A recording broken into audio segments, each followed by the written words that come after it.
उनके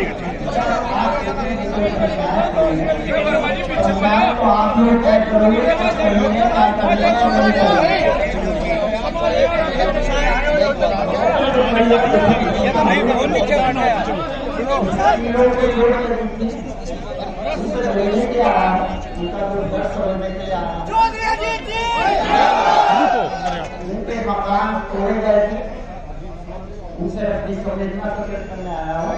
पंचायत की बात तो आप लोग तय करोगे, क्या करना है, कैसे करना है, कब करना है, नहीं करना है, ये आपका सवाल है। आप, मैं ये नहीं कह रहा, मैं आज ये नहीं कहता कि किसान मेरे साथ है, मैं तो कह रहा हूँ मैं आपके साथ।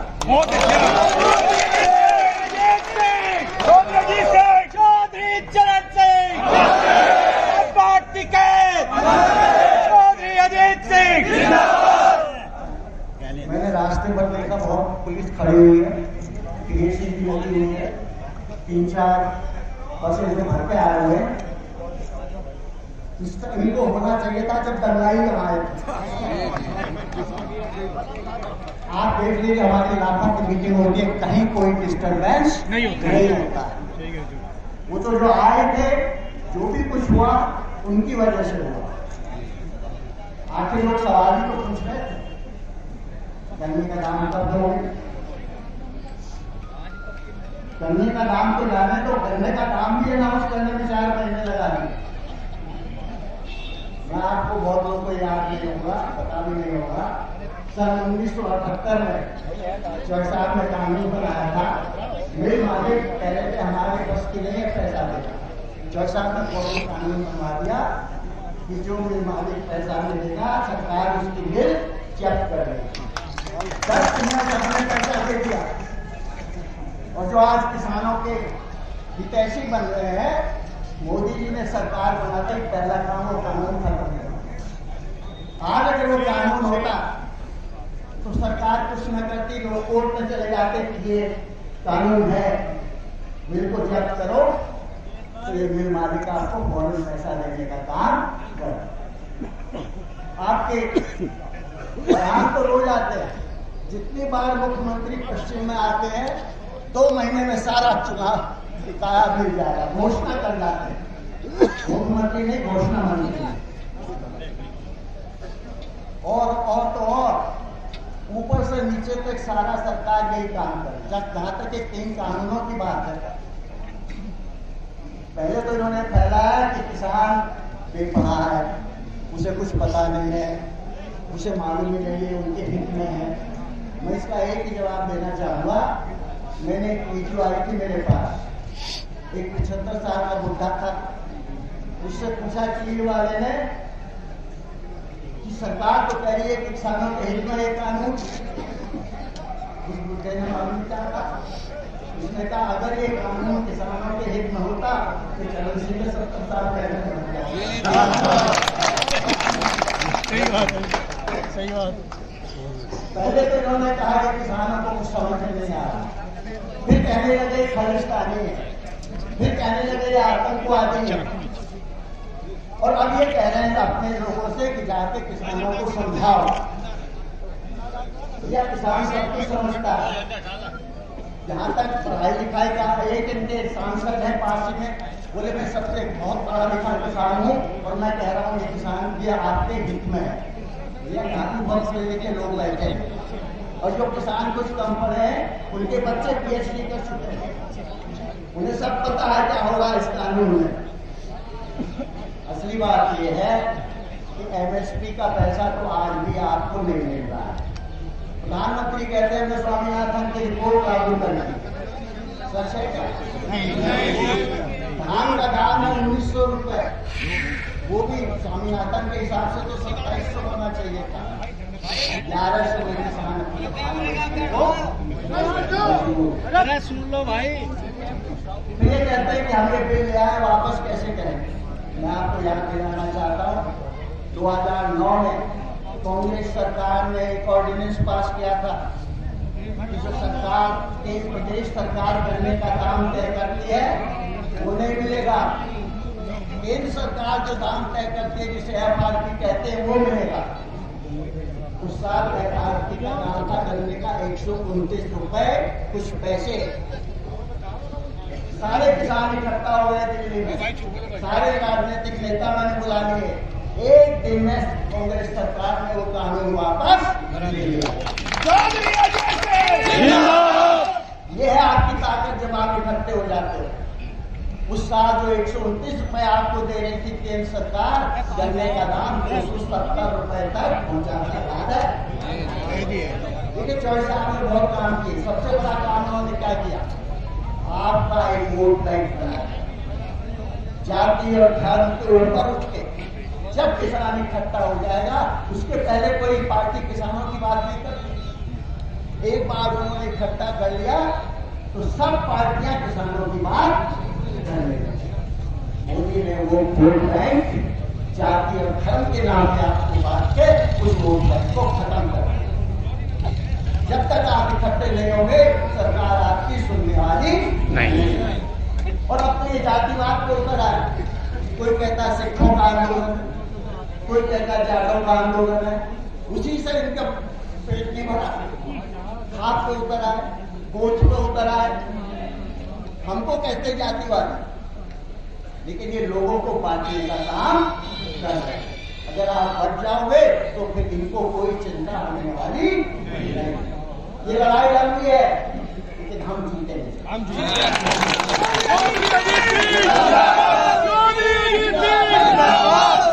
अच्छा, इस कानून में खराबी क्या है? बार बार सरकार के लिए कोई बताए तो क्या खराबी है? बताओ ना, इसको खूबी क्या?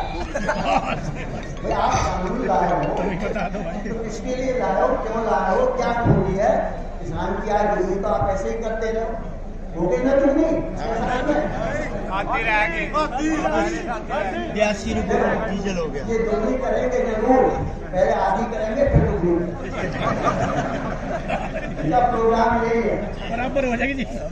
और कमाल ये है, अभी मैं प्रधानमंत्री का बोल रहा था कि पेट्रोल के दाम इतने बढ़ गए। पुरानी सरकारों ने गड़बड़ की।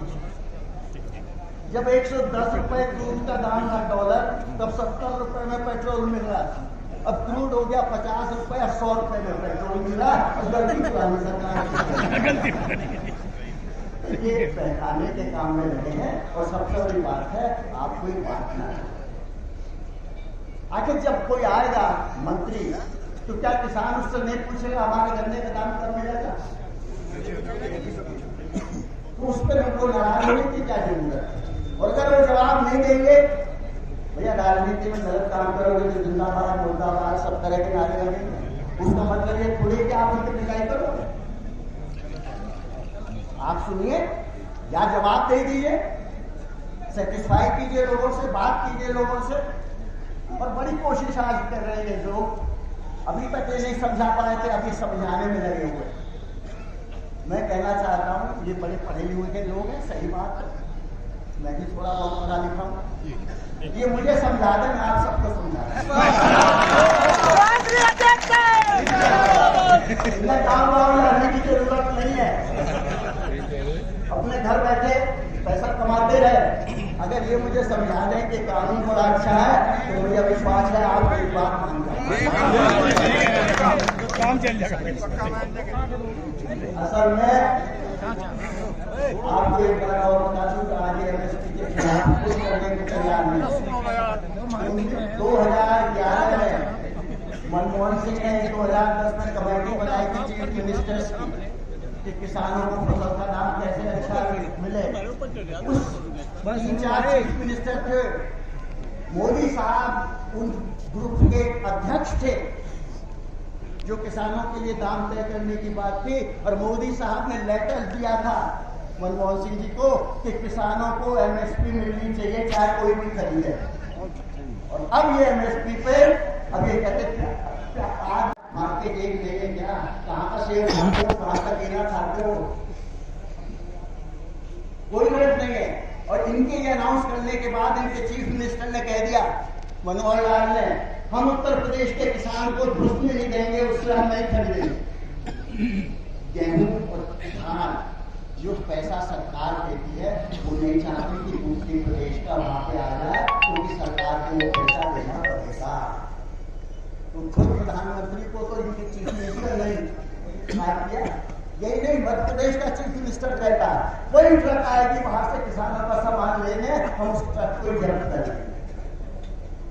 अच्छा, एक मार्केट बना भी दिया, चलो पहले नहीं था, बन गया। यूपी का किसान अपना धान लेने के काट के रह जाएगा बेचने के लिए, मंडी तक तो जाया नहीं जाता उससे। इसका सबसे बड़ा फायदा छोटे किसान को है। और ये खरीद नहीं रहे, जैसा मैंने कहा, खाली धान का नहीं है, बाजरा, मक्का, दाल, जो भी दाम है कोई भी एमएसपी से खरीद नहीं करते।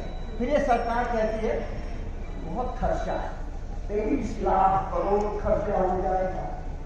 सरकार ने 27 लोगों के एमएसपी के 27 चीजों के अगर सब हमने खरीद ली तो 23 लाख करोड़ का खर्चा है।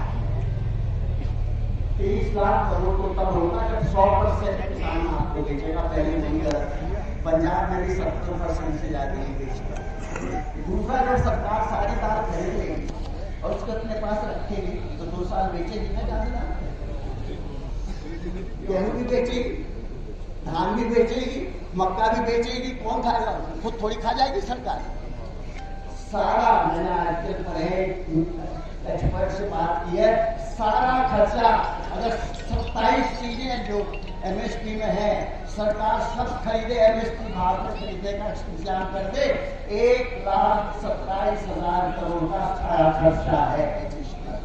1,27,000 करोड़, इतना तो सरकार ने पूरी फसलों पर 1,75,000 करोड़ टैक्स कम कर दिया, जो हर साल देना पड़ता था उनको। इन किसानों के लिए 1,27,000 करोड़ खर्चा करने के लिए सरकार तैयार नहीं। तो इसलिए बस मैं एक से कहना चाहता हूँ, अब ये सरकार वही अमेरिका की नीति अपनाएगी, डिवाइड करो, पकड़ो, फैलाओ।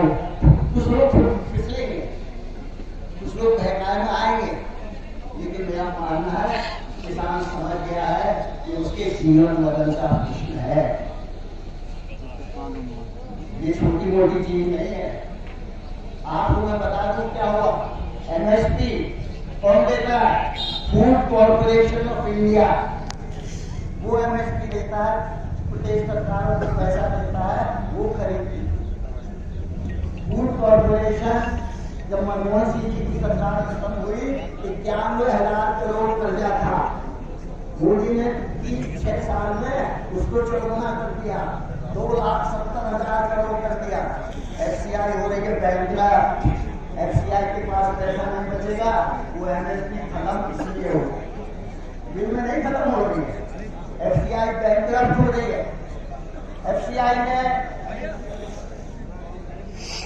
अडानी से समझौता किया है, 900 करोड़ रुपए का समझौता है।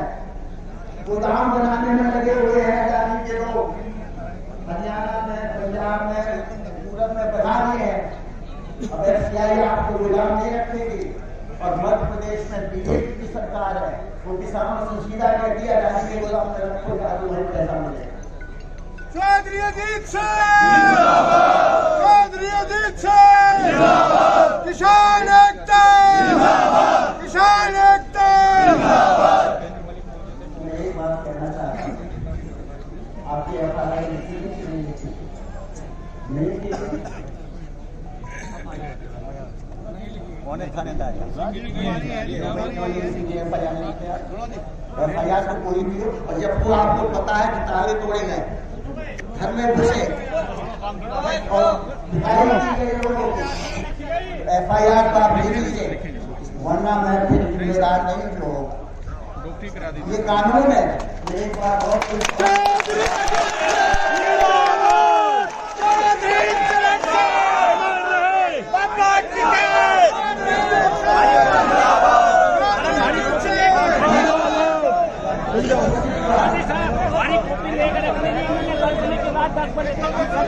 करेंगे करेंगे एक सेकंड आप चुप रहो।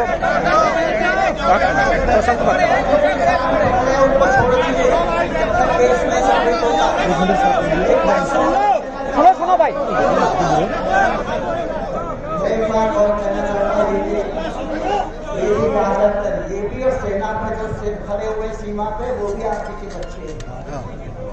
एक ही बात कहना चाहता हूं, तुम जनता की रक्षा के लिए पुलिस हो, किसी मंत्री की पुलिस तुम नहीं और जब ड्यूटी रहते पुलिस वाले आपको ये मंत्री के लोग, तो आपको इनको रोकना चाहिए। आज आपको यहाँ आने की जरूरत नहीं थी। हम तो लोगों को शांति से कानूनी ढंग से उनकी लड़ाई करने का काम करेंगे। हम कभी दूसरा इस तरह का काम नहीं करेंगे।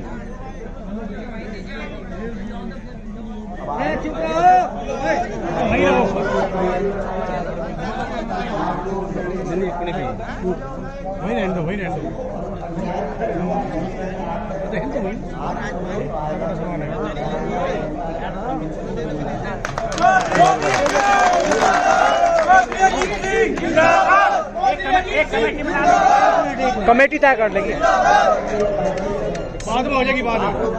ठीक है जी सर, ठीक है, बाद में करेंगे। जिनका चोट लगी उन्हें बुलवा लो, ये जाओ। कहाँ है? जिनका चोट लगी है, जिनका चोट लगी उन्हें बुलवाओ भाई। नहीं उन्हें यहीं लाओ ना, यही बुलवा लो यहीं। ज्यादा दाम देगा,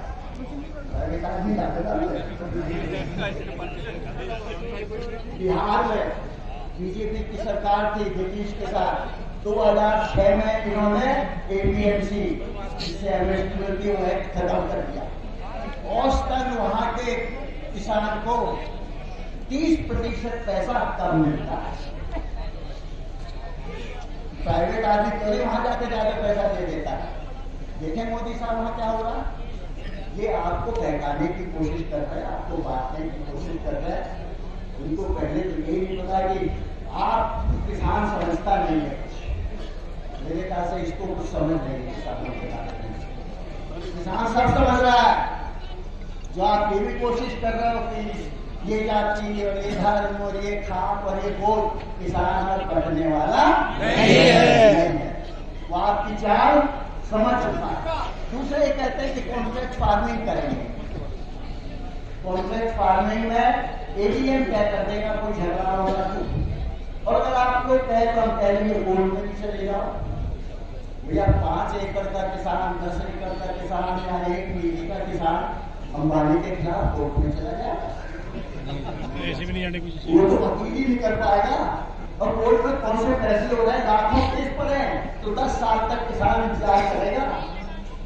वकील की फीस देनी पड़ेगी, कहेगा शायद मेरा पैसा मिल कर सकता है किसान ऐसा। देखिए गन्ना और शुगर मिल में कॉन्ट्रैक्ट फार्मिंग है, ये भी कॉन्ट्रैक्ट फार्मिंग है, लेकिन सरकार दाम तय करती है। सरकार की जिम्मेदारी है कि आपको गन्ने का दाम मिले। आप कॉन्ट्रैक्ट फार्मिंग में 2 के बदले 3 आदमी उसमें कर दो, एक कॉन्ट्रैक्टर, एक किसान और एक सरकार। और सरकार की गारंटी होनी चाहिए कि आपका पैसा मिलेगा।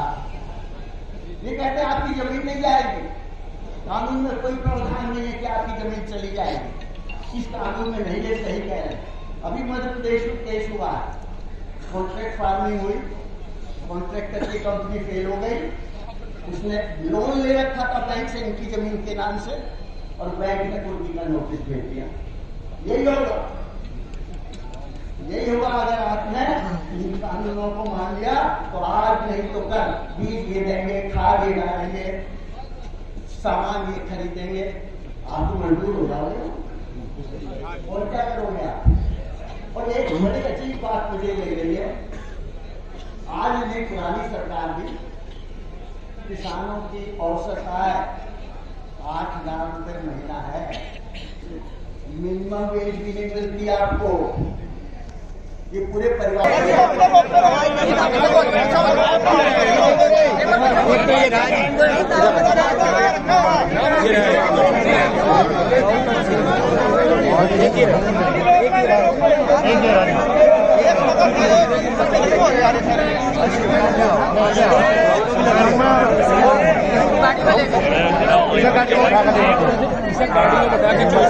भाई जो इलाज विलाज का सब इंतजाम कर रहा है। इलाज गाड़ी में खींच के कट्टे दिखाए, लठमारे बहुत घेर कर ले गए, रास्ते में ले जाकर छोड़ा एक जोड़ा जिसका हाँ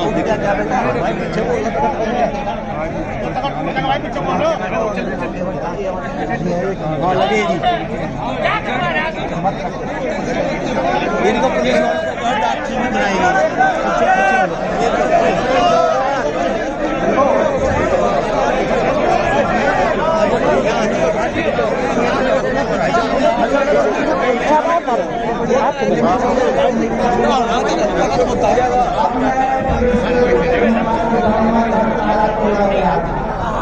ये भी देखने बात और फिर जो उचित कार्रवाई मुझे विश्वास है, मुझे पुलिस पे भी विश्वास है।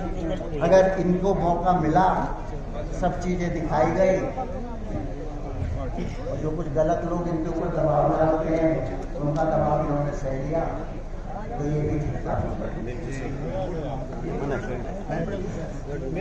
बस आज पंचायत नहीं थी, जो कुछ आप कह रहे थे आज पंचायत नहीं थी, मैं तो सिर्फ इसीलिए आया। पंचायत बहुत अच्छा किया जी, बहुत अच्छा पता लेने आए। आप बताओ चलो चलो चलो अच्छा नहीं नहीं